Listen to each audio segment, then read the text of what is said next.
इसका मतलब ये कि तुमने चलते फिरते मुर्दे देखे हैं का नहीं देखे।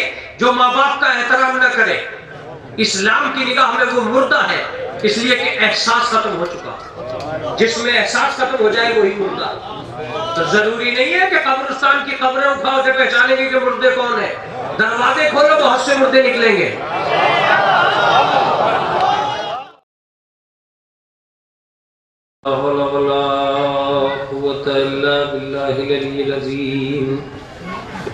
औज़ु बिल्लाहि मिनश शैतानिर रजीम। बिस्मिल्लाहिर रहमानिर रहीम।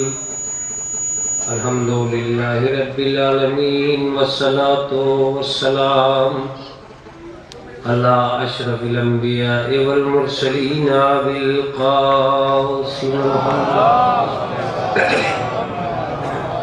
वस्सलातु वस्सलामु अला अहलि बैतिहि तय्यबीन ताहिरीन अल मासूमीन अल मज़लूमीन अल मुंतजबीन अल मुंतखबीन। अम्मा बादु फ़क़द क़ाल अल्लाहु तआला व तबारक फ़ी किताबिहिल मुहकम व ख़िताबिहिल मुत्क़न व क़ौलुहु अहसन। बिस्मिल्लाहिर रहमानिर रहीम। या अय्युहल्लज़ीना हादू इन ज़अमतुम अन्नकुम औलियाउ लिल्लाहि मिन दूनिन नास फतमन्नहुल मौता इन कुंतुम सादिक़ीन।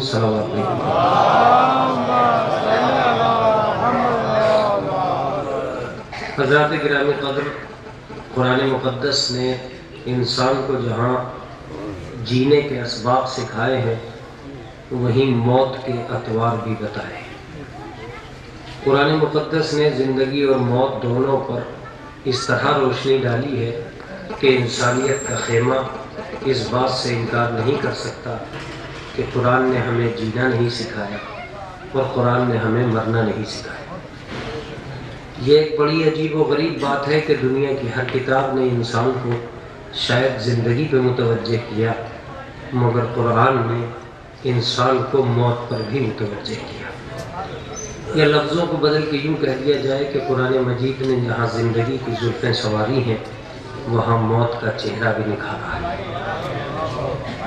और जाहिर सी बात है, अगर वो परवरदिगार आलम है और माबूद हकीकी है, तो ये भी नहीं कहा जा सकता कि मौत किसी अजनबी शय का नाम है, या मौत से हमारी कोई वाबस्तगी नहीं है, या मौत की दुनिया में कोई शोहरत नहीं है।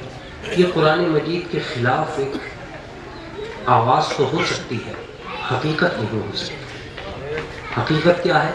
खलक़ल मौत वल हयात, उसी ने मौत को पैदा किया, उसी ने हयात को पैदा किया। अब ये एक अजीब व गरीब बात है कि ज़िंदगी के सावन बरस रहे हैं, हम खुश हो रहे हैं।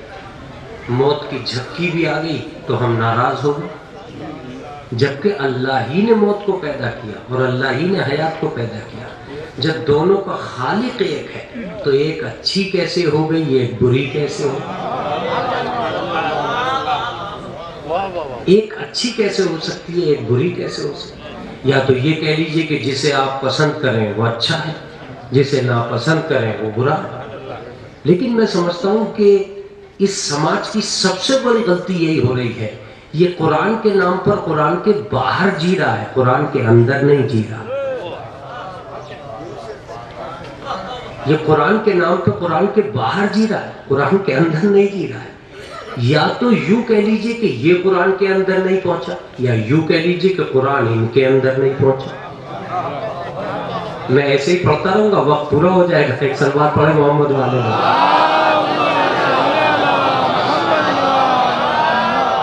या तो ये कह लीजिए कि ये कुरान के अंदर नहीं पहुंची है, ये कह लीजिए कि कुरान इनके अंदर नहीं। समाज की गलियों में टहलने वाले सारे आसार, हमें ऐसा लगता है कि वो हकीकतन कुरान मजीद के अंदर जो मौजूद है वो बाहर है ही नहीं। हम जिसे जिंदगी समझ रहे हैं, कुरान उसे जिंदगी कहने को तैयार नहीं। हम जिस चीज को मौत समझ बैठे हैं, कुरान उसे मौत कहने को तैयार नहीं। मैं लफ्जें इसलिए कह रहा हूं कि जिन्हें हम मुर्दा समझे बैठे हैं, कुरान उन्हें जिंदा कह रहा है, और जिन्हें हम जिंदा समझे बैठे हैं, कुरान उन्हें मुर्दा। आप कहोगे भाई ये कमर सुल्तान अपनी तरफ से कह रहा है, तो भाई कमर सुल्तान तो अपनी तरफ से कह नहीं रहा है, मैं कुरान मजीद पेश कर देता हूँ, आपकी मर्जी। रसूल अल्लाह के पास जंगे ओहद के बाद कुछ लोग आए और आने के बाद रसूल अल्लाह से माजरत करने लगे कि ऐसा हो गया था और वैसा हो गया था।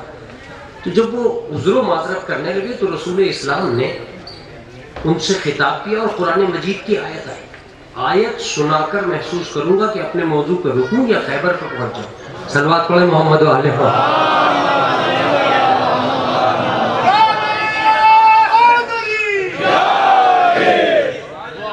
मुतवज्जो हो गया। तो आयत आती है, जंग ओहद से भागकर कुछ लोग रसूल अल्लाह के पास आए हैं और ये कह रहे हैं कि ऐसा हो गया था और वैसा हो गया था। यहाँ आयत आती है, इन्नका ला तुस्मिउल मौता, ए मेरे हबीब तू मुर्दों से कलाम न करना। मैं आपकी अदालत आलिया में जो कुछ अर्ज करना था अर्ज कर चुका। ये वो लोग थे जो खुद को जिंदा समझ रहे थे, जिन्हें कुरान मुर्दा कह रहा था। बहुत तवज्जो से एक एक लफ्ज पर तवज्जो रहनी चाहिए। ये वो लोग थे जो खुद को जिंदा समझ रहे थे, कुरान इन्हें मुर्दा कह रहा था। अच्छे कपड़े पहने खड़े थे, बेहतरीन सांसें ले रहे थे, कोई भी ब्लड प्रेशर का मरीज नहीं था। तवज्जो दीजिएगा, इनमें का एक भी कब्रिस्तान नहीं गया था, रसूल अल्लाह के पास खड़े थे। तवज्जो दीजिएगा, अगर कपड़े जिंदगी की गारंटी है तो इन्होंने भी पहन रखे थे। अगर रसूल अल्लाह के पास होना जिंदगी की गारंटी है तो ये भी खड़े थे। तो जब पास वालों की कोई गारंटी नहीं है तो दूर वालों की क्या गारंटी है? मुतवज्जे है, ये तो रसूल अल्लाह के पास खड़े हैं, कोई दूर तो नहीं खड़े। तो जब दूर नहीं खड़े तो अब सवाल ये पैदा होता है कि ये लोग जब यहाँ खड़े होकर कुरान इन्हें मुर्दा कहा तो अब जिंदा कौन है? हर चलने वाला सोचे कि वो जिंदा है या नहीं, हर फड़कने वाला सोचे कि वो जिंदा है या नहीं, हर जान बचाने वाला सोचे कि वो जिंदा है या नहीं। या तो ये कह दो कि कुरान मजीद ने इन्हें मुर्दा गलत कहा, या ये कह दो कि जरूरी नहीं है कि मुर्दे कब्रिस्तान ही में हो,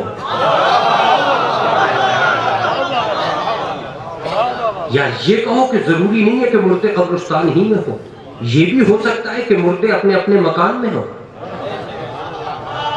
अब नक्शा पलट रहा है इसलिए आप चुप हो। अब तक तो यही सुना था कि मुर्दे कब्रिस्तान में रहते। ये कौन सी आयत आ गई जिसने अपने अपने मकान में देख ली? मैं मजलिस को तमाम कर सकता हूं इस लफ्ज पर अगर वो आप तक पहुंच गई। मुतवज्जे रहिएगा, सवाल ये नहीं है कि मुर्दे मकान में है या कब्रिस्तान में है। कुरान मजीद ने उन मुर्दों को दिखलाया जो मकान में थे, तुम उन मुर्दों को मानते हो जो कब्रिस्तान में हो। मेरा तो कहना यह है कि इतना नुकसान कब्रिस्तान के मुर्दों से नहीं है जितना बस्ती के मुर्दों से है।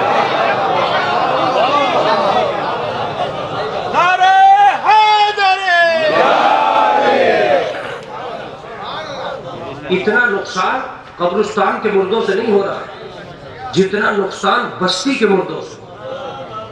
खान मौलाना क्या कहना चाह रहे? एक सलवात पढ़े मोहम्मद वाले। साजिद भाई बहुत दिन में मिले हो।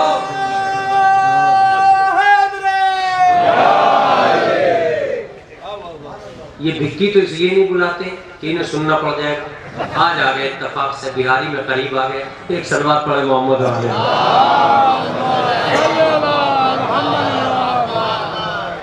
मैंने बचपन में कभी इस इलाके में आया था तो इनके घर का क़याम किया था, इसलिए ये मुझे याद है। आका, आज मैं चाहता हूं कि आपकी तरफ से एक ऐसी मजलिस इस सरजमीन पे होनी चाहिए जो यादगार हो जाए। मैं अपने तालिबे इल्मी की मेहनत करूंगा, तुम अपनी समातों को सिर्फ मेरे लिए वक्फ कर देना और कुछ नहीं चाहता, बस मेरी फिक्र का साथ देते रहना। इसलिए कि अब आलम ये हो चुका है कि सिर्फ जिक्र पे आधार रखा गया तो बहुत कुछ बिगड़ जाएगा। अगर फिक्र का साथ नहीं दिया तो बहुत कुछ उजड़ जाएगा। इसलिए कि तस्किरों में भी रंगीनियां आने लगी हैं, तस्किरों में भी रंगीनियां आने लगी हैं। मैं लफ्ज़ बदल रहा हूं। बयान पर तबीयत की बौछार ज्यादा है, शरीयत की बौछार कम है। एक सलावत पढ़ दे मोहम्मद वाले।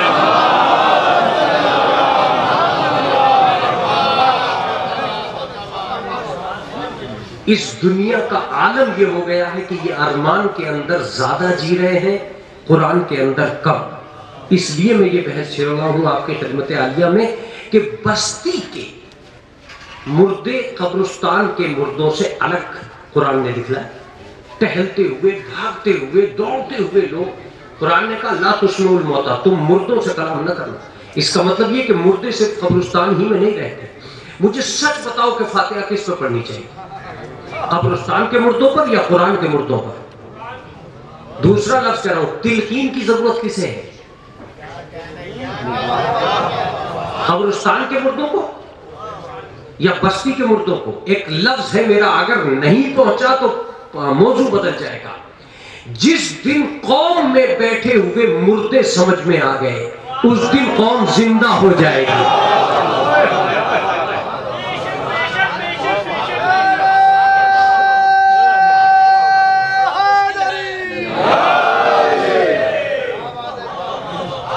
जिस दिन उन मुर्दों को पहचान लिया जो बना में जिंदा है,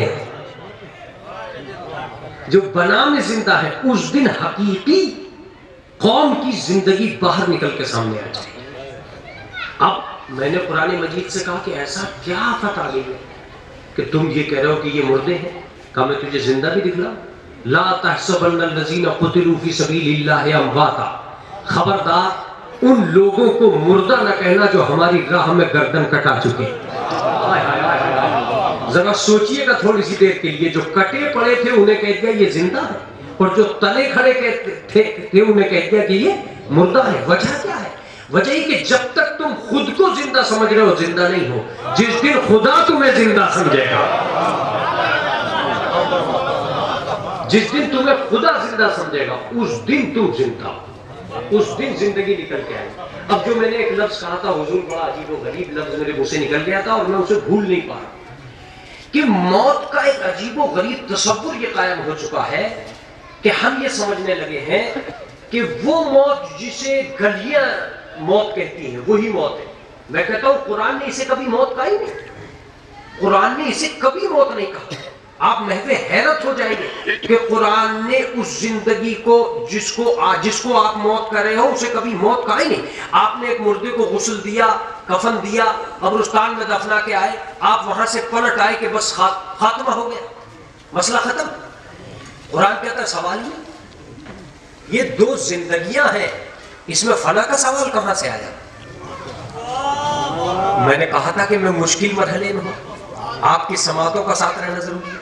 मुश्किल मरहला ये कि ये दो जिंदगियां हैं, कल तक वो यहां था, आज वो वहां है, जिंदा यहां भी था, जिंदा वहां भी है। क्या आप बहुत अभी भी बात समझ में नहीं है? जिंदगियां दोनों जगह है, मुल्क बदले हैं, हम मुल्क के फना में है, वो मुल्क के बका में है।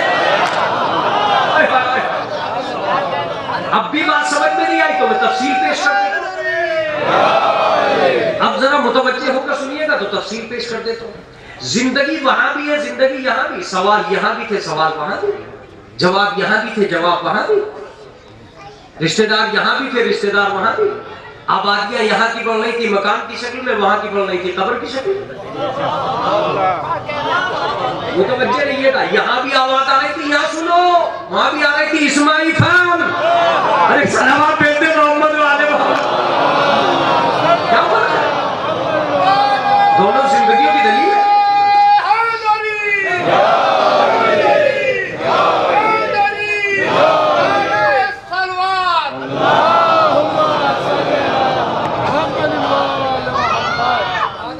दोनों जिंदगी है, जब दोनों तरफ आवाज एक ही आ रही है, सुनो माँ इस्मा सुनो, तो दोनों जगह बात क्या है? जिंदगी इधर भी है, जिंदगी उधर भी, वहां भी जिंदगी चल रही है, यहां भी जिंदगी चल रही है। मौलवियों की जबान में मुल्क बदले हैं, हम मुल्क के फना में है, वो मुल्क के बका में, जिंदा यहां भी है, जिंदा वहां भी है।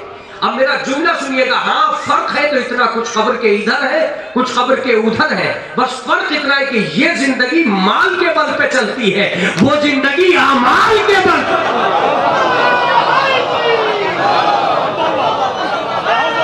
तवज्जो से, ये जिंदगी चलती है माल के बल पे, वो जिंदगी चलती है अमाल के बल पे। दूसरा जुमला भी हाजिर खिदमत है, ये जिंदगी चलती है बाजार के बल पे, वो जिंदगी चलती है किरदार के बल पे।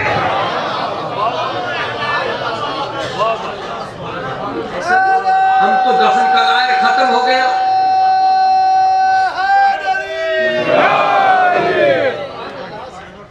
अब अगर मेरी मजलिस में मुफक्किरीन मौजूद हैं, और मुझे अंदाजा हो चुका है कि वो लोग मौजूद हैं जो किसी भी मजलिस का हुस्न होते हैं समाअत के एतबार से, मुझे अंदाजा हो गया कि वो मौजूद हैं।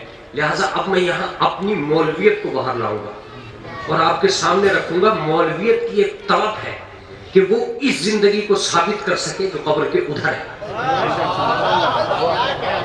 क्योंकि कब्र के इधर की तो सबको नजर आ रही है, कब्र के उधर की कुरान को नजर आ रही है, ईमान को नजर आ रही है, इस्लाम को नजर आ रही है।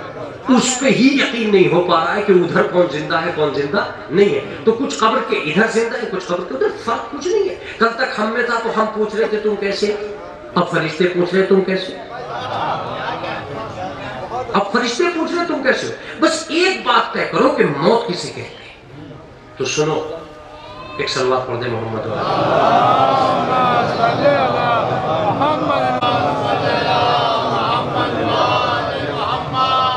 एक और सलवात पढ़ा बुलंद आवाज।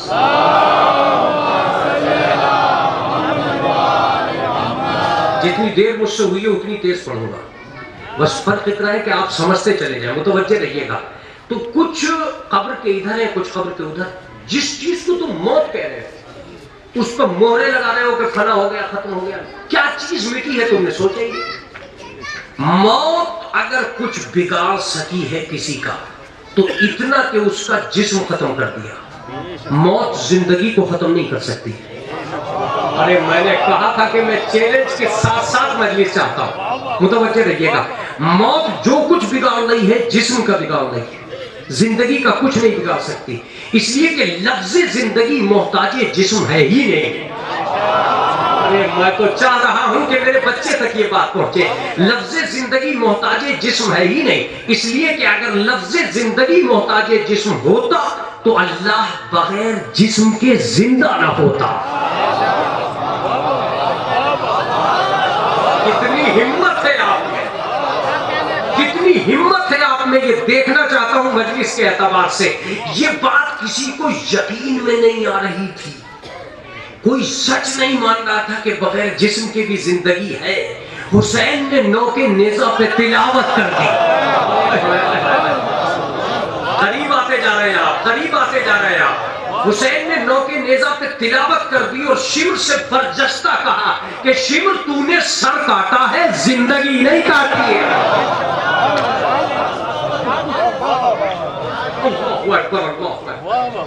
सोचो जिस्म कहां गया। सर तो नेज़े पे चढ़ के बोल उठा, सर तो तिलावत कर रहा था, सर तो कुरान पढ़ रहा था। लेकिन मेरा हाथ जोड़ के एक सवाल है आपसे, आप अजीम सामीन हैं, मुझे बस इतना बता दीजिए कि वो अगर पढ़ ही रहा था, बोल ही रहा था, तो अपने खानदान के फजाइल भी तो पढ़ सकता था, कुरान ही क्यों पढ़ा? अजीब बात है, वो ये कहता कि मैं हुसैन जिंदा हूं, उसने कुरान ही क्यों पढ़ा? ताकि दुनिया को यह बता सके कि सर कटने के बाद भी कुरान को हमसे जुदा नहीं किया जा सकता। सर कटने के बाद भी कुरान को हमसे जुदा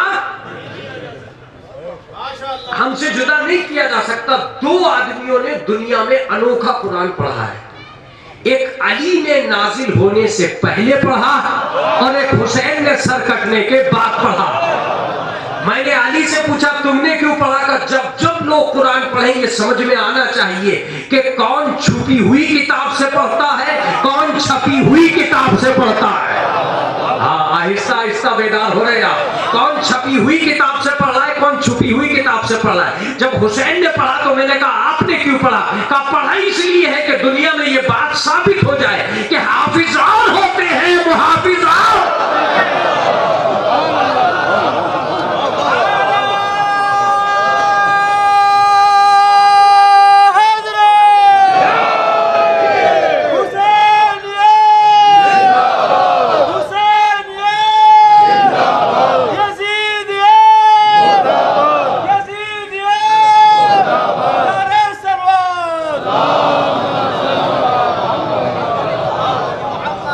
देखिए आज रात भर शब्बेदारी होने वाली है, और जब शब्बेदारी होगी तो आप इस ढंग से नहीं जी सकते जिस ढंग से जीना चाहे। रात गुजारने के लिए कोई हौसला चाहिए, किसी मोहब्बत के सहारे ही बेदार रहा जा सकता है। जिसे किसी की लगन नहीं होती वो तो चैन से सो जाता है। जागते तो वही हैं जिसकी लगन हो। सारे यजीदी सो रहे थे, सिर्फ हुर जाग रहा था। हुसैन की लगन जिंदा रखती है, और अगर शब्बेदारियां होंगी तो ये आदमी बहुत कम है जिसने ये नारे लगा।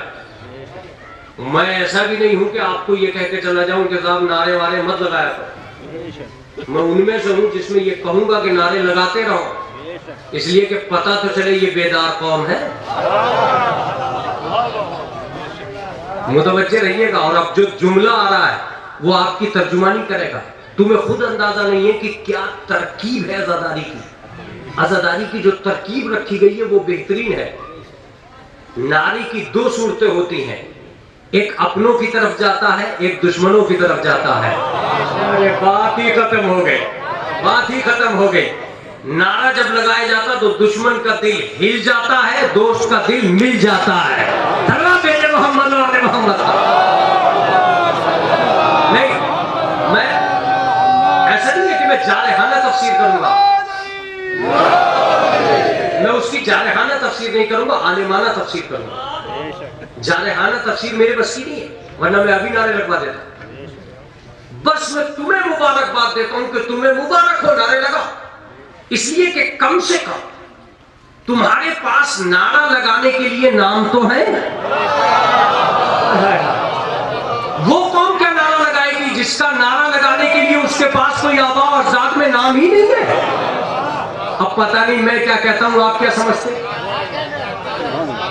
मुतवज्जे रहिएगा। अब मैं तफसील पेश कर दूं। भाई हर कौम सिदाकत का नारा लगाना चाहती है, मगर उसके पास कोई सादिक तो हो। हर कौम इबादत का नारा लगाना चाहती है, मगर उसके पास कोई ज़ैनुल आबिदीन तो हो। हर कौम सब्र का नारा लगाना चाहती है, मगर उसके पास कोई सैयदुस साबिरीन तो हो। हर कौम अखलाक का नारा लगाना चाहती है, मगर उसके पास कोई हसन तो हो। हर कौम शजाअत का नारा लगाना चाहती है, पर उसके पास कोई हैदर कर्रार तो हो।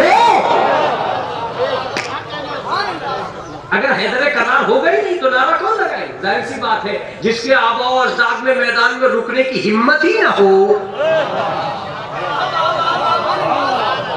वो किसी करार का नारा कैसे लगा सकते हैं? इसका मतलब ये कि तुम्हें खुशनसीबी हासिल हो जानी चाहिए, मुबारक हो तुम्हें कि तुम नारे लगाते हो। तुम्हारे पास इतने नाम हैं कि अभी कुछ नारे पर्दे गैब में हैं। अरे अल्लाह बेटे मोहम्मद वाले मोहम्मद।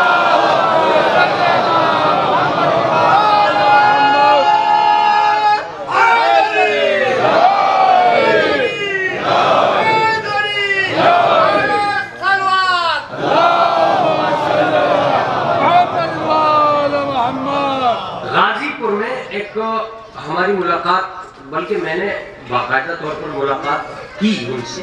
वो भी मुतमन्नी थे, मैं भी मुतमन्नी था, और मैं चाहता था कि उनसे मुलाकात हो जाए। हाशमी साहब से मेरी मुलाकात।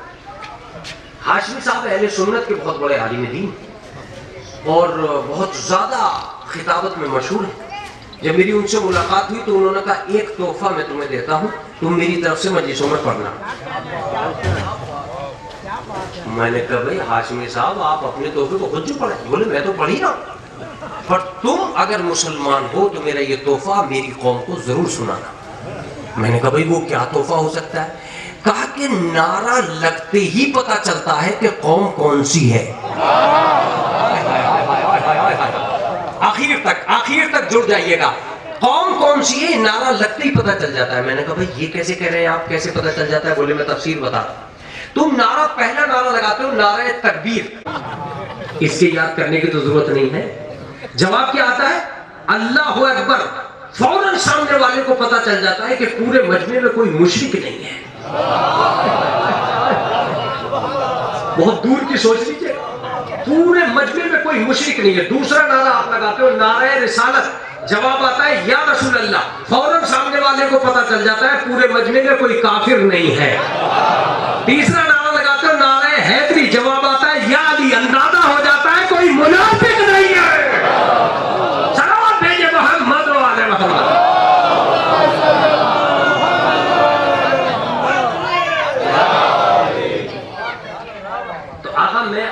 खिदमत आलिया में यह साबित कर रहा था कि जो भी कुछ है वो मौत के असरात जिस्म पे लागू हुए।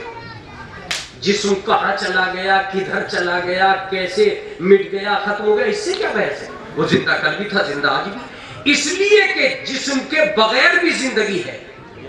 बल्कि मैं लफ्ज़ बदल दूं, जिस्म से पहले भी जिंदगी है, जिस्म के बाद भी जिंदगी है। आप कहोगे मौलाना ये कैसे? अगर तुमने ये मान लिया कि सिर्फ जिस्म के साथ जिंदगी है तो अहले बैत की जिंदगी का तर्जुमा ही नहीं होगा। मैं कभी रुक जाता हूं बात कहते, इसलिए कि अहले बैत जिस्म से पहले भी जिंदा थे। देखिए, बगैर दलील के बात नहीं होगी। जिस्म से पहले रसूल जिंदा है, जिस्म से पहले रसूल जिंदा है। दलील सुनिए, कुन्तु नबिय्यन आदम बैनल माए वत्तीन, मैं तो उस वक्त भी नबी था जब आदम आबो गिल के दरमियान थे। जब कोई जिस्म ही नहीं था, नबी उस वक्त भी नबी थे। नबी उस वक्त भी नबी थे जब कोई जिस्म नहीं था। दूसरा जुमला, अशहदु अन्ना मुहम्मदुर रसूलुल्लाह, मैं गवाही देता हूं मोहम्मद अल्लाह के रसूल है। ये किसने कहा? मुअज्जिन ने। आज रसूल का जिस्म नहीं है मगर रसूल है। भाई मैं क्या कहना चाह रहा हूं, जिस्म के पहले भी जिंदगी है, जिस्म के बाद भी जिंदगी है। सुनो, अली काबे से पहले भी जिंदा थे जिस्म के बगैर। अली मस्जिद कूफा के बाद भी जिंदा है जिस्म के बगैर। काबे से पहले जिंदा थे तो नबी कहते थे या अली मदद। आज जिंदा है तो सभी कहते हैं या अली मदद।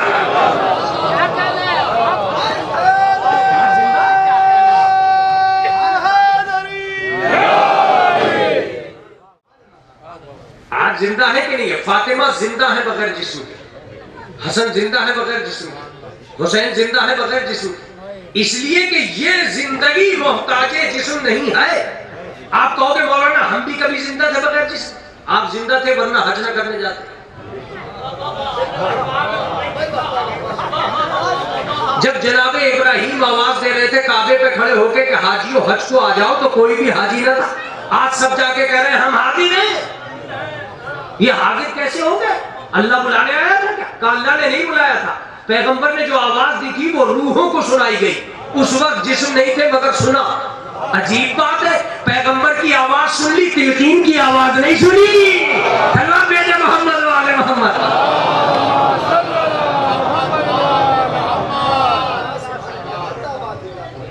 बात खत्म हो गई साहब? कब खत्म नहीं हुई? मौलवियों की खत्म हुई है, हमारी तो किसी ने सुनी नहीं है। तो मैंने कहा आप बताइए आप कौन साहब? कहा साहब हम तो बाजार के लोग हैं। ये मौलवी तो पता नहीं क्या कर देते, क्या टेंशन दे दे। इन्होंने बता दिया कब्रिस्तान में मुर्दे ही ना, मकानों में मुर्दे रहे। बता, अब तक कब्रिस्तानों के मुर्दों से परेशान थे, अब मकानों के मुर्दों की बात करें। अब कहाँ तक माने? मैंने कहा भाई मैं ही नहीं कह रहा, आप ये बताइए, आप भी तो बताइए कि कौन सा मुर्दा है। कहा ना आप मुर्दे को नहीं जानते। मैंने कहा मुझे बता दिए मुर्दा कौन सा। कहा ये लीजिए, इसकी रूह निकल गई, ये मुर्दा। मैंने कहा वो कैसे साबित होगी ये मुर्दा है?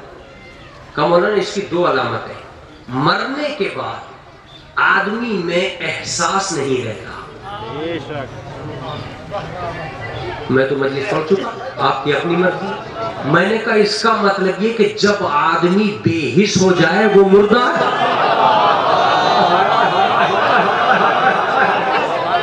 कमर सुल्तान खुल के कहो, शर्मा क्यों रहे हो? तुम तो मिंबर पे बैठे हो, लिहाजा डट के कहो। जब एहसास न रहे जब ही मुर्दा है। जिस दिन माँ बाप की अजमत का एहसास खत्म हुआ उसी दिन मुर्दा। जिस दिन बड़े भाई के एहतराम का एहसास खत्म हुआ उसी दिन मुर्दा। मुतवज्जे रहिएगा, जिस दिन माँ की अजमत का एहसास खत्म हुआ उसी दिन मुर्दा। जिस दिन बिरादरी की जिंदगी का एहसास खत्म हुआ उसी दिन मुर्दा। जिस दिन नमाज़े वाजिब का एहसास खत्म हुआ उसी दिन मुर्दा।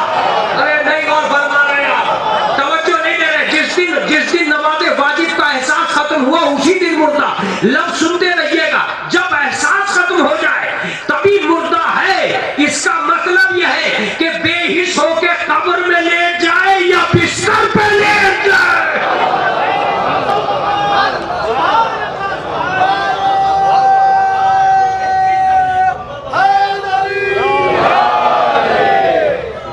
बेहिश होके कब्र में लेट जाए या बेहिश होके बिस्तर पे लेट जाए, बात तो बराबर है। इसका मतलब ये कि तुमने चलते फिरते मुर्दे देखे हैं? का नहीं देखे। जो माँ बाप का एहतराम न करे, इस्लाम की निगाह में वो मुर्दा है, इसलिए कि एहसास खत्म हो चुका। जिसमें एहसास खत्म हो जाए वही मुर्दा। तो जरूरी नहीं है कि कब्रिस्तान की कब्रें उठाओ के पहचानेंगे कि मुर्दे कौन है। दरवाजे खोलो, बहुत से मुर्दे निकलेंगे। दरवाजे खोलो, बहुत से मुर्दे निकलेंगे। इसलिए कि मुर्दों की भी कोई तारीख थोड़ी है। जो कब से मर रहे, कब से मुर्दे, इनकी भी कोई तारीख नहीं है। तो जिंदगी की एक तारीख होगी। अब दूसरा जुमला सुनिए, मैंने डॉक्टर साहब से कहा, डॉक्टर साहब कोई दूसरी अलामत का, दूसरी अलामत भी है। ये जिंदा, ये मुर्दा जब से मरा है तब से लेकर जब तक रखा रहेगा, इसकी एक सिफत यह है कि ये अकड़ता ही रहेगा। मजलिस तमाम होने जा रही है, मजलिस तमाम होने जा रही है। इसकी एक तारीफ यह है कि जब तक रखा रहेगा, अकड़ता ही रहेगा। मैंने कहा इसका मतलब ये कि कौम में ये देखो कि कौन अकड़ता है। बहुत मुतवज्जो रहिएगा। अगर कौम में आके अकड़ जाए तो मुर्दा है, कौम के लिए झुक जाए।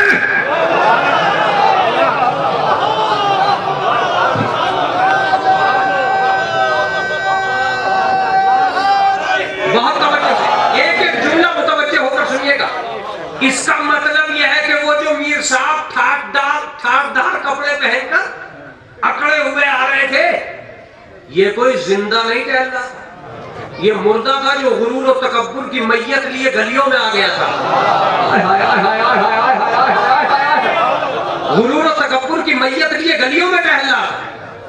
मुर्दे की और मगरूर की कैफियत एक जैसी होती है। मुर्दा कब्र में तन्हा हो जाता है, मगरूर घर में तन्हा हो जाता है। अल्लाहु अकबर, अल्लाहु अकबर। जब इस्लाम याद आ जाता है तो मैं खुद झूम उठता हूं। मगरूर घर में तन्हा हो जाता है, मुर्दा कब्र में तन्हा हो जाता है। मगरूर कैसे तन्हा हो जाता है? वो अपनी अकड़ में किसी के पास नहीं जाता, दूसरे लोग उसकी अकड़ की वजह से उसके पास नहीं आते। अबर सुल्तान, क्या बात, वाकई क्या बात है। मगरूर में और मुर्दे में कोई फर्क नहीं है। फर्क है तो बस इतना है कि वो कब्रिस्तान में रहता है, ये अपने मकान में रहता है। धन्यवाद भेजे मोहम्मद वाले मोहम्मद।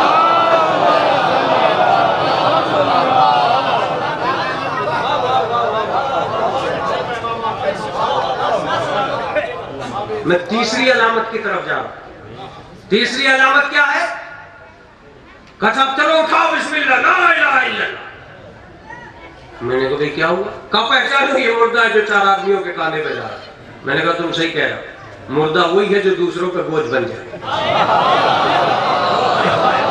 तुम बेदार होकर सुन रहे? मैंने कहा तुम सही कह रहे हो, मुर्दा वही है जो दूसरों पे बोझ बन जाए। कहा तुम जिंदा को बता दो, जिंदा कौन है? मैंने कहा जिंदा वो है जो दूसरे का बोझ उठा ले। अब मत कहना रसीद बुक का बोझ नहीं उठता, अब मत कहना चंदे का बोझ नहीं उठता, अब मत कहना माँ बाप का बोझ नहीं उठता। तुम उठाओगे भी कैसे? मुर्दा हो, तुम उठाओगे भी कैसे? मुर्दा हो। मैं एक लफ्ज कहने जा रहा हूं, अगर मेरी मजलिस मुझे पहचान गई तो इस लफ्ज को पहचान जाएगी। मुर्दों को उठाने के लिए जिंदों की ड्यूटी लगाई गई कि जाओ मैयत उठाओ। बात मैयत उठाने की नहीं थी, बात ये थी कि जब मैयत तुम्हारे कांधे पे आए तो ये सोच लेना कि कल तक जो इसके कांधे पे बोझ था वो तुम्हारे कांधे पे है। मैं शायद समझा नहीं पा रहा हूं अपनी जबान को। मुर्दे उठाने का आदी नहीं बनाया जा रहा है तुम्हें, घर संभालने का आदी बनाया जा रहा है। हमने तुम्हें इसलिए भेजा था कि 4 आदमी मैयत को कब्रिस्तान पहुंचा देते, पूरी कौम को हम दरवाजा दिखलाना चाहते थे। अरे तुम कहां हो? हम तुम्हें दरवाजा दिखलाना चाहते थे कि जो मरा है उसके हालात देख के आओ। अगर उसके बच्चे कल परेशान हो गए तो तुम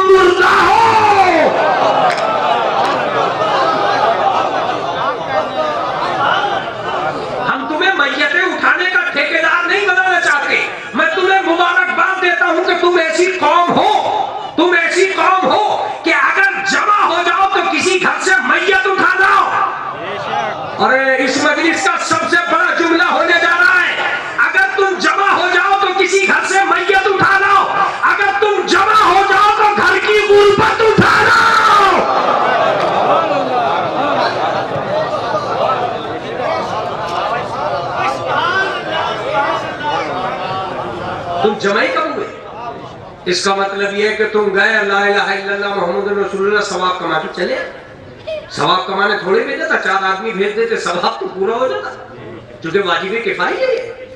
वाजिब किफाई का मतलब एक आदमी भी अगर मैयत को दफना गया तो काम हो गया। तुम सबको भेजने का मतलब मौत का चेहरा दिखलाना नहीं था, मौत का घर दिखलाना था।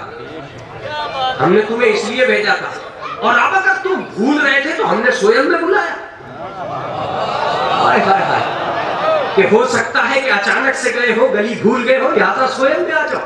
स्वयं में नहीं आए, हमने फिर 40वें में बुलाया।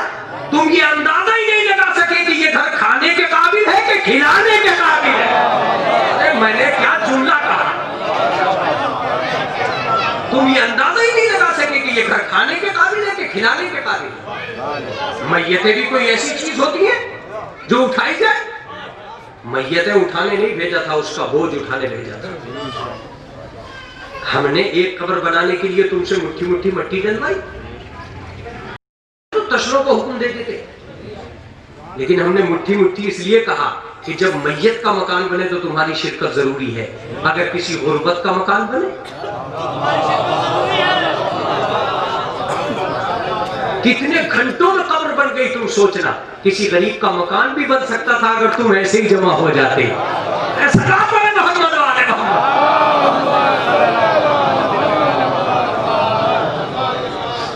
अब ये और बात है कि तुम तबीयत के बल पे जीते रहे, शरीयत को भूलते रहे। तुमने खाने का कारोबार तो किया, खिलाने का कारोबार नहीं किया। तुम ये सोच ही ना सके कि जिसने आज 40वें में हमें खिलाया वो कल कैसे खाएगा। तुम्हें आज खाने पे बुलाया इसलिए था कि उसके कल के खाने का इंतजाम करके आते। अगर मालदार था तो भूख खा के, और अगर गरीब है तो उसके खाने का इंतजाम करके आ। ये एक बिरादरी के जमा होने का इंतजाम रहता। चलिए, मजलिसें तो होती रहेंगी, और यकीनन इस मजलिस को मौत पे होना था और ये मौत पे हुई। तो तुम किस चीज को मौत समझते हो? इस चीज का मौत नाम? अरे कहा नहीं मौलाना, वो तो मुल्क ही अलग है। मैंने कहा मुल्क जिंदा है वो लोग? अरे कहा ये मौलवी लोग हैं, ये बस तख्ता पलट देते। ले उसका नाम मुल्क रख दिया जिसमें मोबाइल नहीं चलते। कौन सी कंट्री ऐसी है जिसमें मोबाइल न चल रहे? तो मैंने कहा मेरी गलती थोड़ी है, रिलायंस की गलती। रिलायंस को वहां जाके नेटवर्क लगा ताकि हम मरहूम परदादा से बात करें। रिलायंस ने कहा कि भाई कर तो सकते हो तुम, कोई टेंशन नहीं, हम भी बात करा दें, मगर अभी वक्त नहीं आया वहां नेटवर्क लगाने का। तो मैंने कहा भाई तुम्हारी कंपनी में ये जान है कि तुम नेटवर्क लगा सको? मैंने कहा मेरी कंपनी में तो है कि मैं मुल्क के बका में जाके नेटवर्क लगाऊं। पहले तो तुम्हारा मुल्क के बका का नक्शा ही अजीबो गरीब है, मुझ में हिम्मत नहीं है। तो मैंने कहा मैं ये लिख दूं कि वहां नेटवर्क नहीं लग सकता? तो मैं ऐसा नहीं कह सकता, इसलिए कि तरक्की का दौर है। हो सकता है कि कोई कंपनी पर्दे गैब में हो।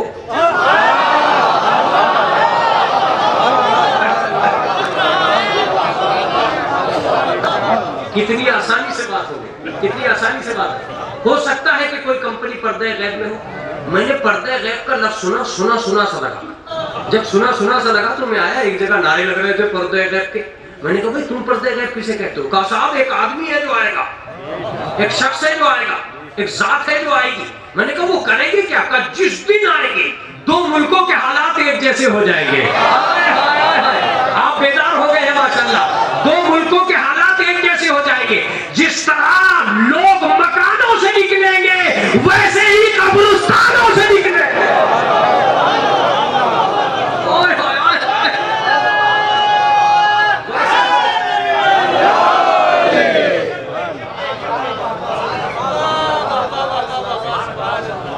मौलाना ये तो तुम सही कह रहे हो, ठीक है सारी बातें, मगर उस मुल्क में मैंने कहा राब्ता है। रसूलुल्लाह की हदीस सुन लीजिए साहब।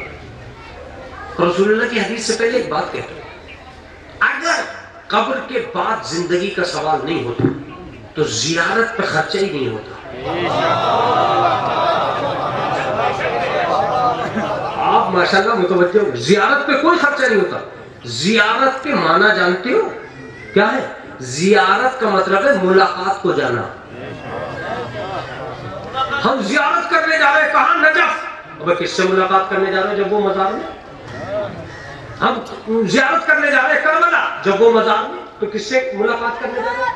पता चला कि जियारत करने का मतलब ही यह है कि वो कल भी जिंदा थे, वो आज भी जिंदा है। खबर सुल्तान अपने लफ्जों में कहो, कल दयार में जिंदा थे, आज मजार में जिंदा है। मैंने कहा आप जिंदा हैं? अली ने कहा मैं जिंदा हूं, हुसैन ने कहा मैं जिंदा हूं। मैंने कहा क्या दलील है? कहा आजा कब्रिस्तान बिछाकर तुझे खिलाकर बताऊंगा, तू मेजबान नहीं है, मेहमान है। मेहमान मैं हूं, मेहमान मैं हूं। मैंने कहा मौला जिंदगी का, तेरी भी तो जिंदगी मुझसे ही है। अब 2 मिनट, तेरी जिंदगी भी तो मुझसे ही है। तेरी तो ये भी पता न चलता कि कितने शहर में जिंदा है अगर तू अपने ही मकान में रहता। ये तो मेरे मकान का एहसान मान। बेदार हो गया? ये तो मेरे मकान का एहसान मान के तेरे मकानों से निकाल के मैंने एक जगह जमा करके बता दिया कि इतने इतने जिंदा है। जाहिर सी बात है मुर्दे मजलिसों में नहीं आते, जिंदा ही मजलिसों में आएंगे। मैं ये कह रहा हूं कि अल्लाह ने मुसलमान को घर से निकालकर मस्जिद में लाकर साबित कर दिया कि अली कितने जिंदा है, और हुसैन ने कौम को सड़क पर लाकर साबित कर दिया कि कितने जिंदा है।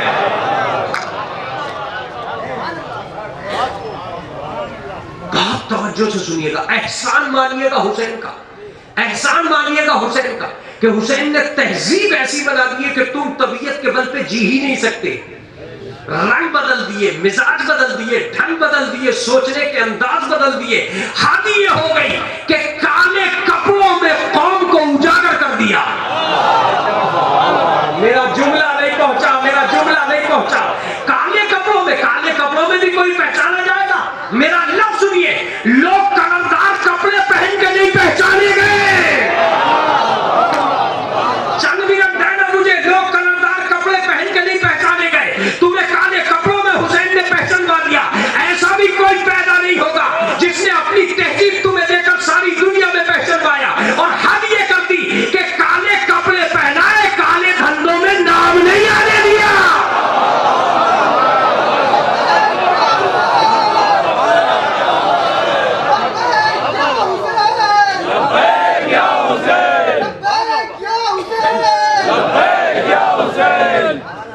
कौमें हिल गई।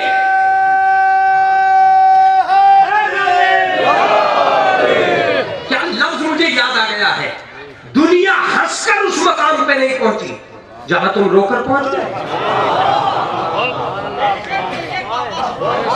दुनिया जीकर वहां नहीं पहुंची जहां तुम मर के पहुंच गए।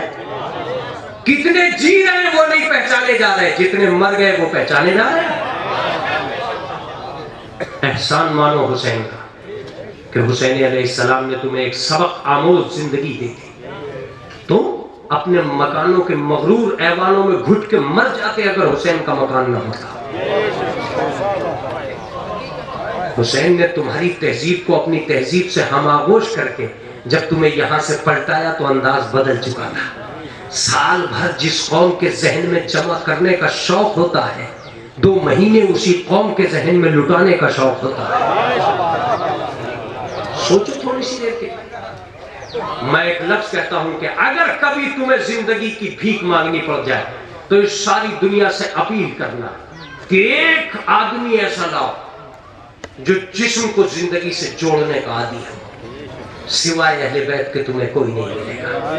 कभी ठोकर से मुर्दे जिंदा कर दिए, कभी दुआ से मुर्दे जिंदा। अगर तुम्हें यकीन नहीं आ रहा है, मैं शुरू कर रहा हूं, 15 मिनट के बाद मजलिस तमाम हो जाएगी। ये मेरा वादा रहा, 15-16 मिनट के बाद मजलिस तमाम हो जाएगी। लेकिन अगर तुमने ज्यादा दे दी तो आगे बढ़ जाएगी।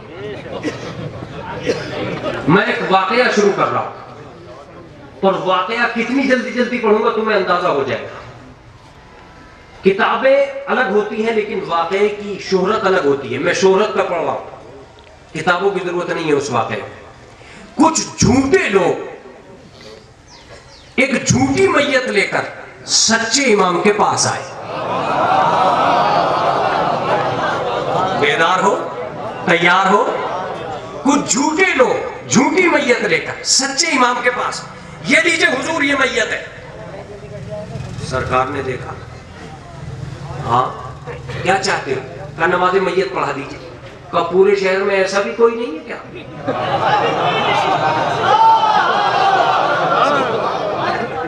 इतना भी नहीं है कोई कि मैयत संभाल सके, तो शरीयत क्या संभालेंगे? शरीयत क्या संभालेंगे वो जो मैयत नहीं संभाल पा रहे? मैयत भी शहर से निकल के जंगल में मेरे पास आ रही। चलो आई गई है। मैंने मौला से कहा मौला ये तो झूठे हैं ही मक्कार कहीं, आप तो मसले को खत्म कर दीजिए, आप तो फौरन ये कह दीजिए कि भाई तुम झूठ बोल रहे हो, ये तो जिंदा है।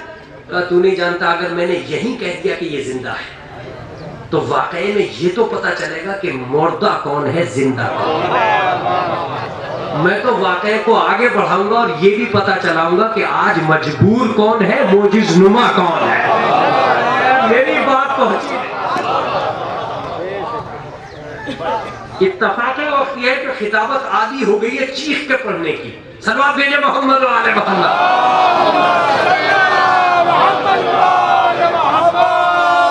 और मैं थक के नहीं पढ़ रहा हूं, जान के चीख के नहीं पढ़ रहा हूं, ताकि मेरे बच्चे तक बात पहुंच सके।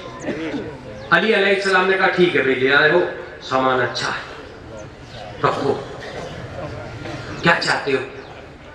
कहा हुजूर नमाज़े मैयत चाहते हैं। कहा मैयत के लिए वारिस का होना जरूरी है,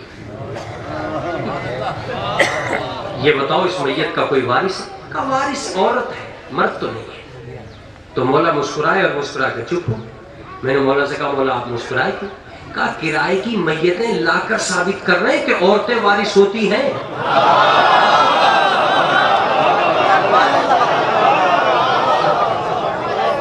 और मोहम्मद की मैयत पे कह दिया कि फातिमा वारिस ही नहीं है। अली ने कहा सही है ठीक है चलो। झाड़ियों में से एक गुड़िया निकली, सीन बड़ा अच्छा। झाड़ियों में से एक गुड़िया निकली, उस बुढ़िया से मौला ने कहा कि हाँ क्या इजाजत देती है कि मैं नमाज पढ़ा दूं? तो उसने कहा इजाजत है। फिर पूछा। देखिए हर मौलवी को आपने इजाजत लेते देखा होगा, एक ही मर्तबा पूछा, एक ही मर्तबा पूछता है मौलवी। मौला ने 3 मर्तबा क्यों पूछा? मौला ने 3 मर्तबा क्यों पूछा? इसलिए कि असल बात यह थी कि वो मैयत थी ही नहीं। पहली मर्तबा पूछा चाहे समझ जाए, दूसरी मर्तबा पूछा शायद मुझे समझ जाए, तीसरी मर्तबा पूछा कि अब हुज्जत तमाम हो गई। जब तीनों शक्लों में वो न समझ सकी तो अब अली खड़े हुए और खड़े होने के बाद एक मर्तबा नियत की नमाज पढ़ता हूं इस मैयत पर। बस जैसे ही लबों पे लफ्ज़े मैयत आया, इक़्तिदार कुन ने करवट ली, अली के हाथ उठे, इधर लफ्ज़े मैयत ज़बान पे आया, इधर जिंदगी रुखसत। जिंदगी रुखसत हो गई। अब जो पीछे खड़े थे वो कोनियों की जबानों में बात करने लगे। ये तो कहते थे कि हम जमीन से ज्यादा आस्ते जानते हैं, देख नहीं रहे हो, इन्हें ये पता नहीं है कि चादर के नीचे क्या है। वो बातें करने लगे और बातें करते करते आगे आ गए अली। अली ने देखा है अभी तो दूसरी तकबीर भी मुकम्मल न होने पाई। नबी को छोड़ने वाले हालत नमाज में आज अली को भी छोड़ा। ठीक है अगर आ गए हो तो आओ, क्या कह रहे हो? कहा हुजूर ये मुर्दा है। कहा गलत सोच रहे हो। ये हुजूर ये जिंदा है। कहा गलत सोच रहे हो, ये मुर्दा है। कहा नहीं ये जिंदा है, हम किराए लेके लाए, हमने पैसा अदा किया है। ये चादर के नीचे झूठा मक्कार सांस ले रहा है लंबे लंबे। अली ने कहा ये मुर्दा है। अब जाहिर सी बात है उन्हें अपने किराए पे यकीन था, अली को अपनी नीयत पे यकीन था। क्या लफ्ज़, अली को अपनी नीयत पे यकीन था, उन्हें अपने किराए पे यकीन था, उन्हें अपने किराए पे भरोसा। कहा नहीं ये जिंदा है। अली ने कहा ये मुर्दा है। जब बात बहुत आगे बढ़ गई तो अली अलैहिस्सलाम ने कहा खबरदार अब मत कहना कि ये जिंदा है। दो दो दूना चार, चादर उठा के दे, जिंदा है कि मुर्दा? हाय हाय हाय हाय, मैं पूरी मजलिस को अपील करने आया हूं इस लफ्ज में। अब जो पर्दा हटाया तो वही निकला जो अली ने कहा था। मैं तुमसे यही कहने आया हूं कि पर्दे हटने दो, अली समझ में आ जाएगा। अब लफ्ज़ें सुनिए, अकल से पर्दा उठेगा तो अली समझ में आएगा, तारीख से पर्दा उठेगा तो अली समझ में आएगा, तारीख से पर्दा उठेगा तो अली समझ में आएगा, हदीसों से पर्दा उठेगा तो अली समझ में आएगा, गैब से पर्दा उठेगा तो अली समझ में आएगा।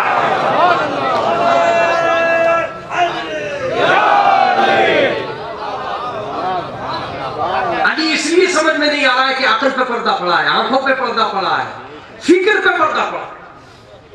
अरे बगैर मर्डर किए मर्डर, बगैर कत्ल के कत्ल, मर गया। कैसे मर गया? अब वो सोचने लगे कि कैसे मर गया। मैंने अली से कहा, अली ये वाकया हुआ क्या? ना हाथ चला ना तलवार चली, मरा कैसे? अली ने कहा, मरा कैसे? अरे जब हमने सोच लिया कि मुर्दा, हमने सोच लिया कि मुर्दा, तो उसे जिंदा कौन साबित करेगा? मैंने कहा तो सरकार, इससे बड़ा मुआवजा भी सहने हयात में नहीं होगा।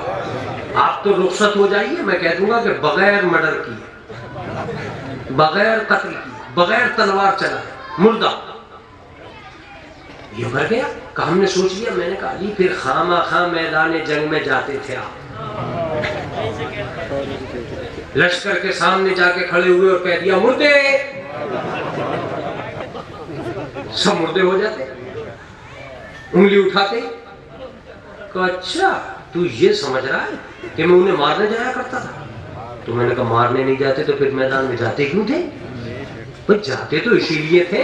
कहा मैं मैदान में इसलिए नहीं जाया करता था कि मुझे उन्हें मारना था, इसलिए जाता था कि कुफ्र के आंगन में ये शोर रहे कि इस्लाम में भी कोई बहादुर है। अरे बाने क्या बात है,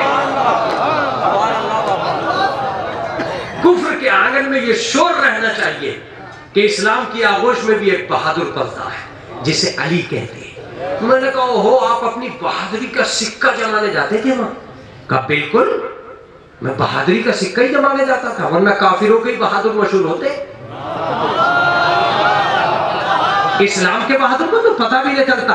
तो मैंने कहा आप लड़ने नहीं जाते थे? कहा मैं कभी अपनी मर्जी से लड़ने ही नहीं गया, ये मेरे ऊपर गलत इल्जाम है। अगर मैं अपने आप लड़ने जाता तो फसाद होता, जहाद ना होता। अब तुम्हारी अपनी मर्जी है कि तुम कैसे सुनते हो। मैंने कहा आप अपनी मर्जी से नहीं लड़े, इसकी क्या गारंटी है? कब मैं अगर अपनी मर्जी से लड़ता तो तलवारें घर में बना के लाता, आसमान से तलवार ना आती।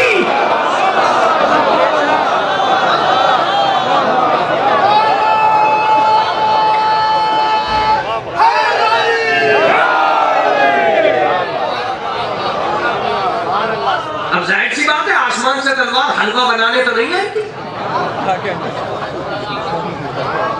हलवा बनाने के लिए तो उसने तलवार भेजी नहीं थी। इसका मतलब यह है कि अली लड़ना नहीं चाहता था, खुदा काफिरों का खात्मा चाहता था, खुदा चाहता था, इसीलिए तो तलवार भेजी।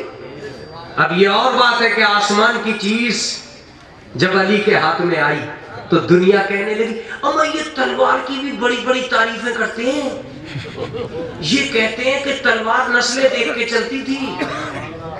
मैंने कहा तलवार खता कर ही नहीं सकती थी, इसलिए कि वो अली के हाथ में थी। आप समझे नहीं, वो अली के हाथ में थी। अगर खता करते तो वो कंकर जो अबाबील के पंजों में थे, जब कंकर गलत जगह नहीं पड़े तो तलवार गलत जगह क्या पड़ेगी?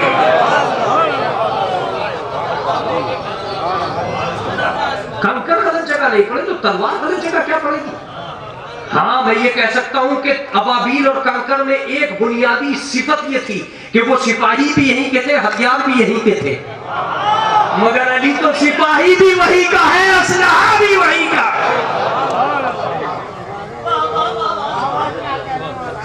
मैंने कहा अली ये तो मर गया। कहा मरने दे।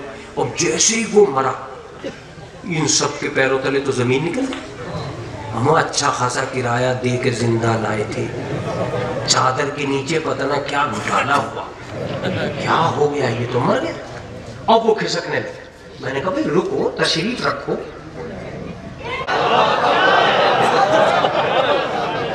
बस जिंदगी तक साथी थे, जिंदगी तक साथी थे। जैसे ही खबर है मौत सुनी, कोई घर में ही ना मिला, कोई दरबार में ना मिला, कोई गलियों में ना मिला, सब गायब।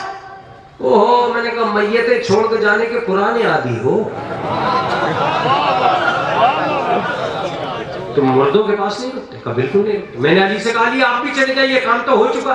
कहा मैं मैयतें छोड़कर जाने का आदि नहीं हूं। मैंने बुढ़िया से कहा तू भी चली जा। अब क्या रखा है? कहा जो मौत का वारिस होता है,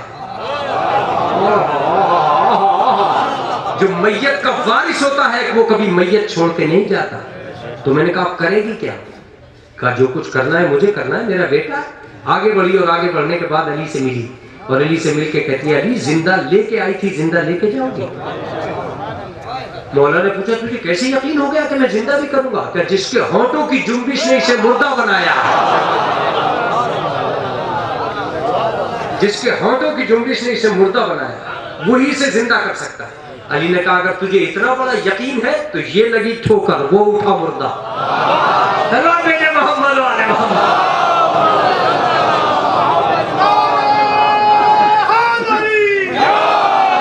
ये लगी ठोकर, वो उठा मुर्दा। मैंने कहा अली मेरे पास एक डायरी है जिसमें मैं ये लिख रहा हूँ कारनामा हो क्या रहा। कहा क्या लिख रहा हूँ? मैंने कहा मैं लिख रहा हूँ आपकी नीयत का नाम है मौत और आपकी ठोकर का नाम है जिंदगी। कहा यार दुनिया जिंदगी में जीते हुए ये सोचेगी कि मौत, जिंदगी इतनी नीची, मौत इतनी ऊंची, ये तूने क्या लिख दिया? तो मैंने कहा आपका कारनामा ही तो लिखा, आपने नीयत की मौत, तो मैंने लिख दिया कि नीयत को मौत कहते। आपने ठोकर लगाई जिंदा हो गया, मैंने लिख दिया कि ठोकर को मौत कहते। अब आप मुझ पे क्यों इल्जाम दे रहे? कहा नहीं बात ये नहीं है, तू गलत सोच बैठा, ये मेरी हरकत अमल है। असल बात ये कि दोनों की तस्वीर अलग अलग थी, न कहीं नीयत का नाम मौत है, न कहीं ठोकर का नाम जिंदगी है। ये देख ये मुर्दा कब तक रहा, जिंदा कब हुआ। आखिरी बात में हूं आगा, आखिरी बात में हूं आगा। मैंने कहा क्या मतलब? का जब तक मेरी बगावत का पीरियड था ये मुर्दा था, जहां से मेरी मोहब्बत शुरू हो गई, खत्म हो गई मजलिस, जहां से मेरी मोहब्बत शुरू हो गई, इसका मतलब यह हुआ कि बुग़्ज़े अली का नाम है मौत, हुब्बे अली का नाम है जिंदगी।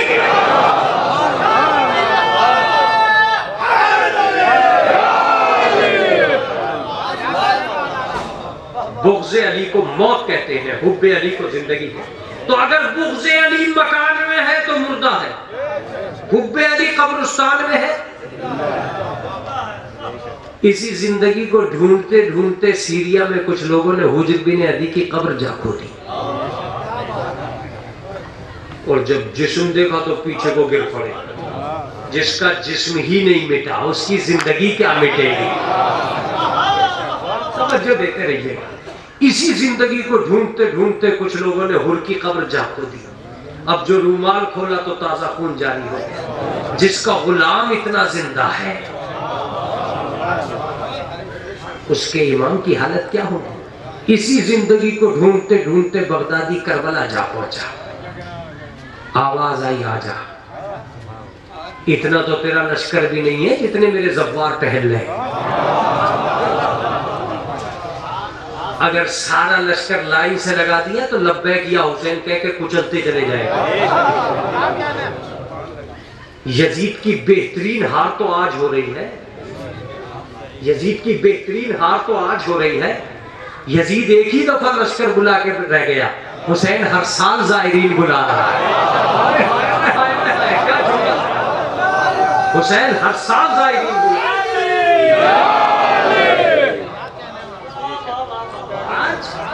आज बहुत सी बातों को सोचा जा रहा है। ये कहते 3 करोड़ 4 करोड़ 5 करोड़, अब कहने की बात है, कहने वहने की बातें नहीं है। दुनिया उस अदद को बाहर आने ही नहीं दे रही है। इसलिए कि दुनिया के किसी मुल्क में इतना आदमी जा ही नहीं रहा है जितना करबला में जा रहा है, जितना इराक में जा रहा है। क्यों जा रहा है मुझे पता नहीं है, लेकिन मैं इतना जरूर जानता हूं कि हुसैन आज आवाज दे रहा है कि सारी दुनिया शियत को खत्म करने पर तुली हुई है।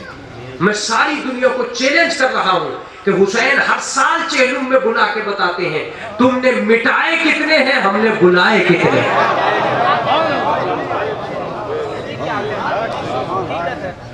तुमने मिटाए कितने हैं, हमने 50,000 मार के खुश हो गए, हमने करोड़ों की तादाद में बुला लिया।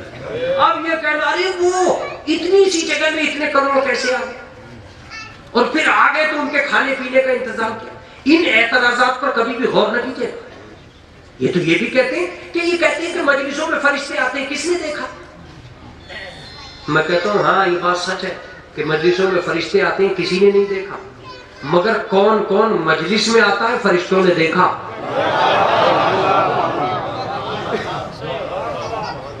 रह गई बात फरिश्तों की, तो कमर सुल्तान है ये, इससे टकराना भी आसान नहीं है। मैं तुम्हें दिखलाऊं कि फरिश्ते आए, हर आदमी के कांधों पे 2 फरिश्ते रहते हैं। आगे के नहीं आगे मुतवज्जे रहिएगा, किसी किताब से नहीं बोलूंगा।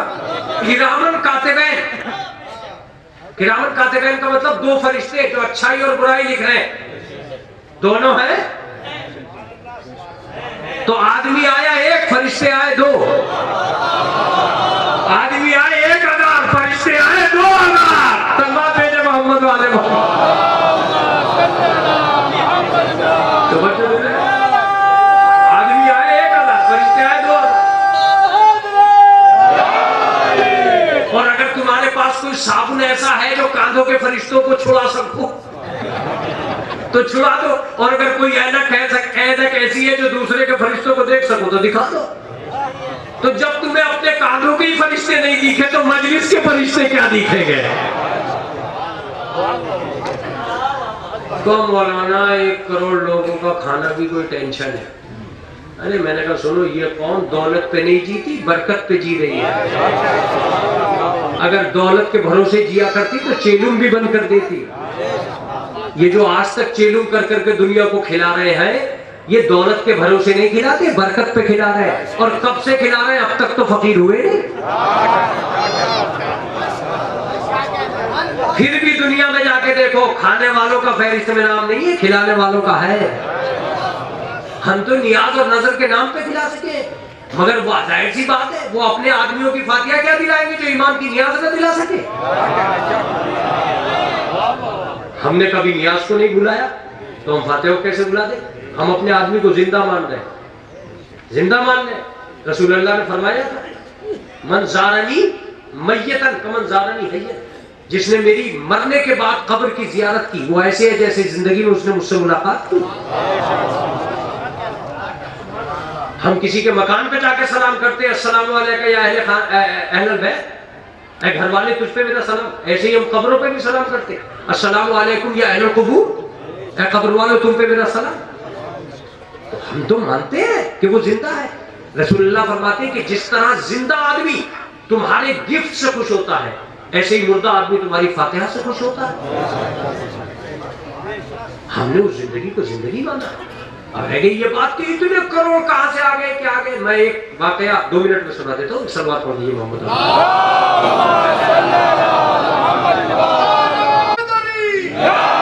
जंग खंदक में खंदक खुद रही थी और पेट से पत्थर बांधकर रसूलुल्लाह खंदक खुद रहे। एक मोमिन को रहम आया और मोमिन आया और उसने आने के बाद कहा, या रसूलुल्लाह आपकी दावत है।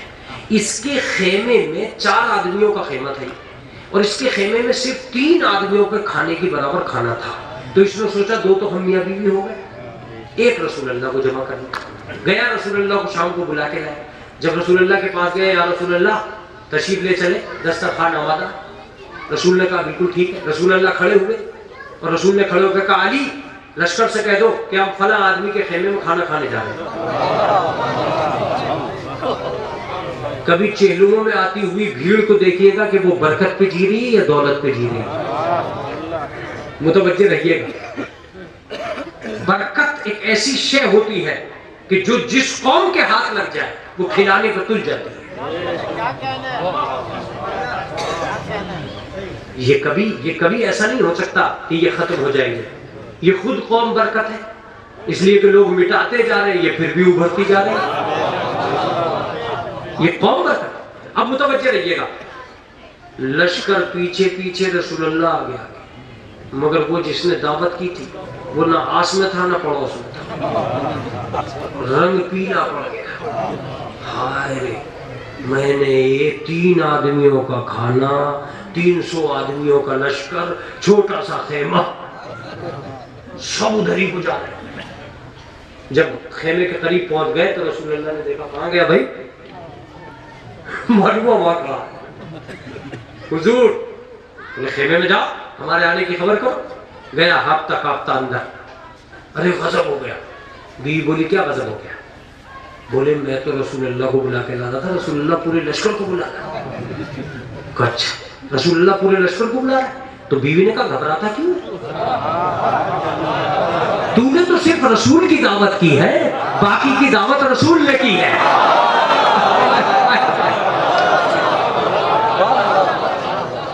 तू सिर्फ रसूल के लिए खाना था, बाकी के जिम्मेदार रसूल है। रसूल ने अली से कहा, अली यहां बैठ गए खेमे के दरवाजे, और एक एक आदमी को अंदर दाखिल करते हैं। 1 2 3 300। हाँ, न खेमा बढ़ा न लश्कर घटा, न खेमा बढ़ा न लश्कर घटा। 300 आदमी। सोचते रहो कैसे आ गए, सोचते रहो, जितना सोचा जाए। मैं इतना कहूंगा कि जिसके दरवाजे पे अली खड़ा हो वहां जगह मत नापना।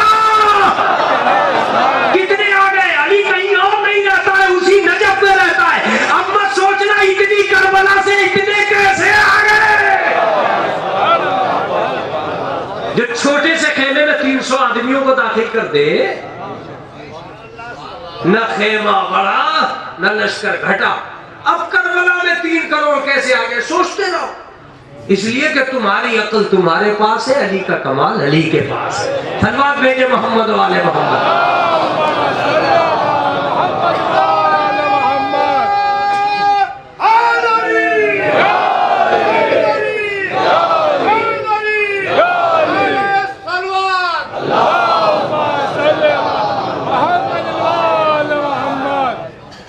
खाना शुरू हो गया। नतीजा हुआ 3 आदमियों का खाना 300 ने खाया। है कोई तुक? तुक नहीं। अगर 3 आदमियों का खाना बना के 300 की दावत कर दी जाए तो गांव छूट जाएगा। मगर वो आदमी खेमे में रहा, अली खाना खिलाते रहे। शर्त यह है कि मासूम अगर शरीक हो जाए तो खाना कम होगा ही नहीं। मासूम की शिरकत ही बरकत। बस मैंने तमाम कर दिया। आप शब्बेदारी भी करेंगे, आज रात को आज़ादारी भी करेंगे। बहुत देर भी हो गई, मैं मजलिस को तमाम कर रहा हूँ।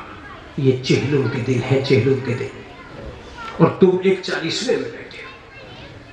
अगर 40वें में बैठे हो तो एक सवाल तुमसे जरूर करूँगा कि इतनी बड़ी तादाद में चेहलुम मनाने के लिए आए एक आदमी की नहीफ आवाज़ पर, लेकिन ज़ैनब के दिल पे क्या गुजरी होगी जब ज़ैनब ने 1 साल के बाद ये लफ्ज़ कहा कि सैयद सज्जाद में अपने भाई का चेहरा न कर सकता।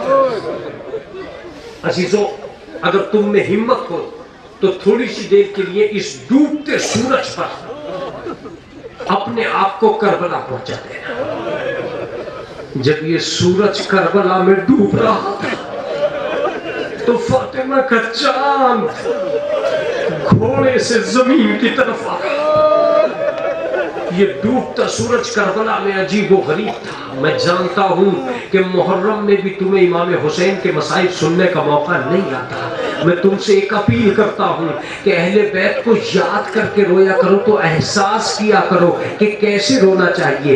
छठे इमाम फरमाते हैं कि कभी घुट घुट के न रोना, इसलिए कि मेरे जद को तड़पा तड़पा के मारा गया। आज भी हुसैन का मक्तल बड़ा है, जरी छोटी है। जरा गौर से सुनो, तुम कैसे भूल सकते हो अहले बैत को।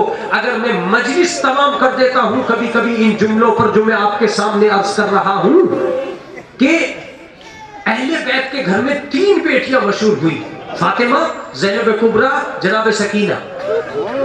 फातिमा अपना हक मांगती चली गई, ज़ैनब रिदा मांगती चली गई। अल्लाहु अकबर अल्लाह। सकीना पानी मांगती चली गई।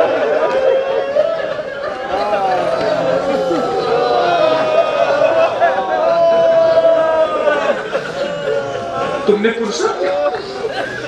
मैं बस इतना कहूंगा कि तुम अपने आप को इमाम ज़माना के हवाले करो। मैं अगर शाम के वक्त मसाइब न पढ़ रहा होता तो कभी इन मसाइब को छेड़ता नहीं मुझ में इतनी हिम्मत है कि मैं इन मसाइब को छेड़ूं। मगर सारी दुनिया झूम झूम के करबला आ रही थी, और करबला में एक गाजी हुसैन था जो फौजों के सामने खड़ा हुआ, तलवार को ताने हुए एक जुमला कह रहा था, जालिमो तुमने मेरे अकबर को मार डाला, जालिमो तुमने मेरे असगर को मार डाला, जालिमो तुमने मेरे अब्बास को मार डाला। रावी लिखता है कि 3 हमले हुसैन ने बहुत जबरदस्त किए। जब लड़ते लड़ते अब्बास के पास पहुंचे तो एक जुमला कहा, भैया उठो और प्यासे की जंग देखो। और जब लड़ते लड़ते अली अकबर के पास पहुंचे तो एक जुमला कहा, अरे अपने बूढ़े बाप की जंग देखो।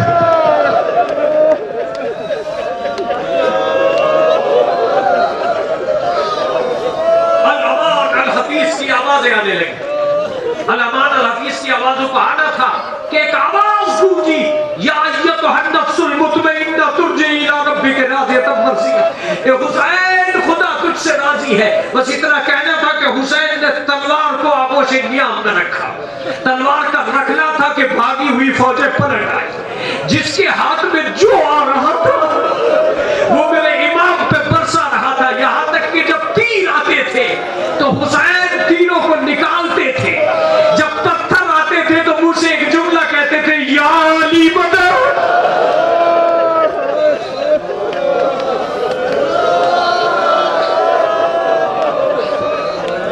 अचानक अर्श जमीन की तरफ चल पड़ा। हुसैन आहिस्ता आहिस्ता जमीन पर पहुंचे। ये वो वक्त था जब पूरी कायनात हुसैन को लब्बैक कह रही। सारी कायनात हाथ जोड़े खड़ी थी, इमाम वक्त इजाजत दे दे तो हम तेरे जख्मों की कसम खाते हैं कि पूरी दुनिया उजड़ जाएगी। कयामत आया चाहती थी कि हुसैन ने अपनी पेशानी को जमीन पर रख दिया। हिलती हुई जमीन तैरने लगी। हुसैन की जबान से निकला, सुबहान रब्बियल आला व बिहम्दिही। इस आवाज का निकलना था कि खैमों में किस तरह मच गया। ज़ैनब ने आवाज दी, मेरा भैया सजदे में।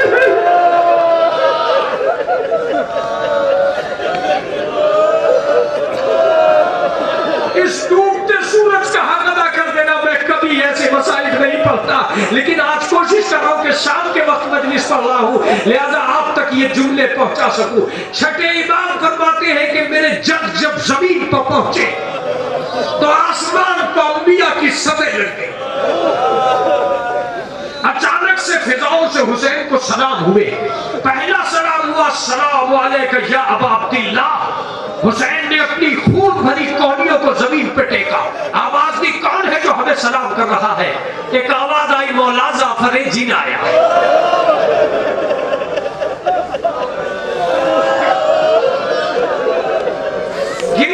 गिरिया करो।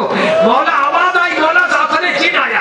तो जाफर अब आया जब मेरा अकबर मारा गया, अब आया जब मेरे असगर का गला छिल गया, अब आया है जब मेरी कायनात उजड़ गई। तो मौला मुझे मालूम नहीं था कि अली का लाल करबला के मैदान में है। तो जाफर चला जा।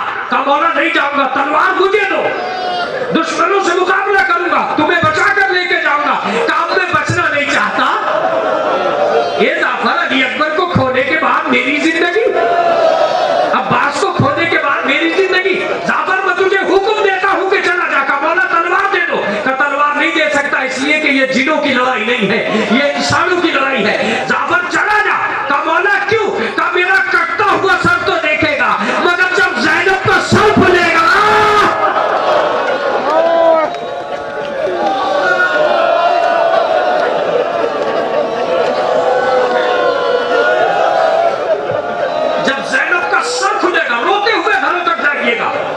तो कैसे देखेगा? जाफर कहता है कि आप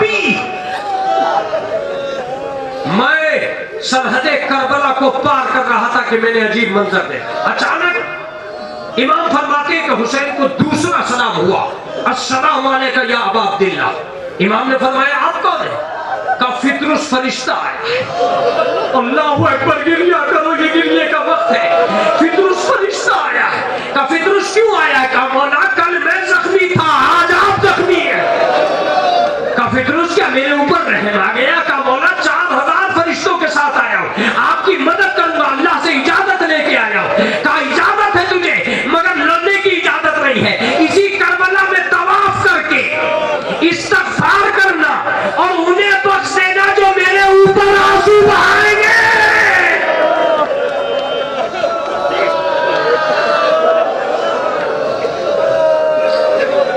उन्हें बख्श देना जो मेरे ऊपर आंसू बहाएंगे।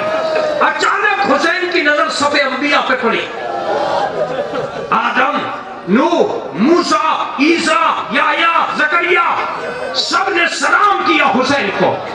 हुसैन ने गौर से जवाब सलाम दिया, वालेकुम सलाम, वालेकुम सलाम, सबका जवाब देते रहे। अचानक एक लफ्ज कहा हुसैन ने, आदम चेहरा मोड़ लो, इसलिए कि कटता हुआ गला देखा न जाएगा। नूह बोला चेहरा मोड़ो, कटता हुआ गला देखा न जाएगा। अब हुसैन ने खुद सलाम किया, अस्सलाम वालेकुम या जद्दी रसूल अल्लाह,